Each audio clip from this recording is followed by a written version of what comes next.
Milli Eğitim Müdürlüğü olarak belediye ile ve Dündar Çiloğlu Anadolu Lisemizde Manisa'mızdaki mesleği şenlikleri çerçevesinde Manisa'mızdaki liselerin Türkiye'deki üniversitelerle buluşturulması için yapılmış olan birinci üniversite tanıtım fuarı için tanıtımı için sizleri buraya davet ettik.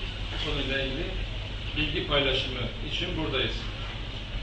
Bildiğiniz gibi üniversite öğrencileri için üniversiteye girdiği zaman lisedeki öğrencilerimiz için tercih çok önemli.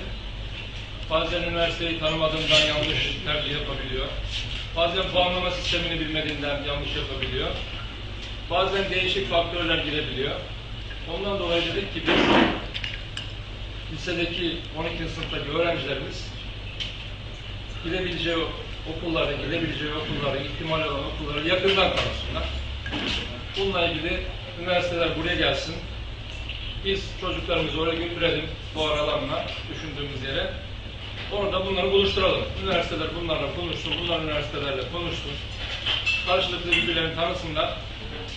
Tercih ettikleri zaman da en doğru tercihi yapmaya çalışsınlar diye düşünüyorum.